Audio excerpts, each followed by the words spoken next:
بسم اللہ الرحمن الرحیم۔ آج جو ہم دیکھیں گے وہ ہے مجرور۔ ٹھیک، تو مجرور اس اسم کو کہتے ہیں جس کو حرف جر کی وجہ سے زیر آئے، حرف جر کی وجہ سے زیر آئے۔ اس کی دو قسمیں ہیں۔ ایک تو ایسا ہوتا ہے کہ حرف جر لفظ میں ظاہر ہے، حرف جر لفظ میں ظاہر ہے، یعنی ہم اس کو پڑھتے بھی ہیں لفظاً، اس کو ہم پڑھتے ہیں، تو اس صورت میں اس کو جار اور مجرور کہتے ہیں، جار اور مجرور کہتے ہیں۔ جیسے فی الداری، چنانچہ اس میں فی حرف جر ہے اور دار یہ مجرور ہے۔ ٹھیک، اور اگر حرف جر لفظوں میں موجود نہ ہو تو اس کو کہتے ہیں مضاف مضاف الیہ۔ گویا ہے کہ مجرور جو ہے اس کی پھر دو قسمیں ہیں۔ ایک یہ ہے کہ اگر جر لفظوں میں ہے تو اس کو ہم جار مجرور کہتے ہیں، اگر لفظوں میں نہیں ہے اسی کو ہم مضاف مضاف الیہ کہتے ہیں۔ گویا کہ جو مضاف الیہ ہوتا ہے اس سے پہلے ایک حرف جر جو ہے چھپا ہوا ہوتا ہے۔ جیسے کتاب زیدن، زید کی کتاب، اس میں کتاب مضاف اور زید مضاف الیہ ہے۔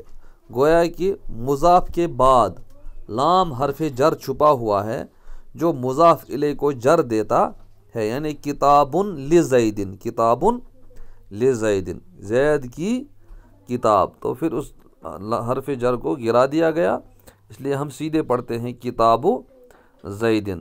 اور ہم ہمیشہ یاد رکھتے ہیں قاعدہ کہ مضاف الیہ ہمیشہ مجرور ہوتا ہے، مضاف الیہ ہمیشہ مجرور ہوتا ہے۔ لیکن جو مضاف ہے، مضاف کا اعراب عامل کے اعتبار سے، یعنی اس سے پہلے جو حرف ہو، اس سے پہلے جو اسم ہو، فعل ہو، اس کے اعتبار سے بدلتا رہتا ہے۔ کبھی مضاف پر پیش آئے گا، کبھی مضاف پر نصب آئے گا، کبھی اس پر جر آئے گا۔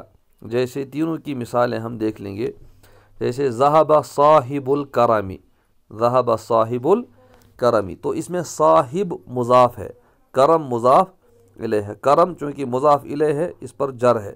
ٹھیک، اور صاحبن یہ مضاف ہے، تو چونکہ یہ فاعل ہے، یہ فاعل بھی ہے، مضاف ہونے کے ساتھ ساتھ یہ فاعل بھی ہے، لہٰذا اس وجہ سے اس پر پیش آیا، اس پر رفع آیا۔ نمبر 2، قرأ خالد کتاب اللہ، کتاب اللہ، اس جملے میں کتاب اللہ مضاف مضاف الیہ ہے، تو لفظ اللہ جو ہے وہ تو مضاف الیہ ہے لہٰذا مجرور ہے، اور کتاب یہ مفعول ہے، یہ کیا ہے؟ مفعول ہے، اس وجہ سے اس پر کیا آیا؟ زبر آیا۔ قرأ فعل، خالد فاعل، کتاب مضاف، مضاف ہونے کے ساتھ ساتھ مفعول، لفظ اللہ مضاف الیہ۔ مررت بولد الرشید، میں رشید کے بیٹے کے پاس سے گزرا، تو یہاں ولد الرشید جو ہے وہ مضاف مضاف الیہ ہے، یعنی رشید کا لڑکا، تو ولد مضاف اور رشید مضاف الیہ۔ مضاف الیہ تو مجرور ہوتا ہے، اس کا کوئی مسئلہ ہی نہیں، اس پر زیر ہے، اور ولد اس پر حرف جر آیا۔ ٹھیک، لہٰذا حرف جر کی وجہ سے یہ مجرور ہو گیا، مررت بولد الرشید۔ اب ایک اور قاعدہ یاد رکھنا ہے، وہ کیا ہے؟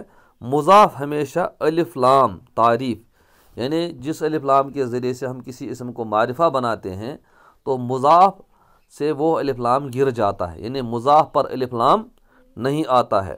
مزید یہ کہ مضاف پر تنوین بھی نہیں آتی ہے، بلکہ اضافت کے وقت مضاف سے تنوین گر جاتی ہے، کہ اضافت کے وقت مضاف سے تنوین کیا ہو جاتی ہے؟ گر جاتی ہے۔ اسی طرح نون تثنیہ، نون جمع، وہ بھی گر جاتے ہیں، وہ بھی کیا ہوتے ہیں؟ وہ بھی گر جاتے ہیں۔ جیسے خرج غلام زیدن، غلام زیدن اصل میں تھا غلامانی، تو اضافت کی وجہ سے اس کا نون گر گیا۔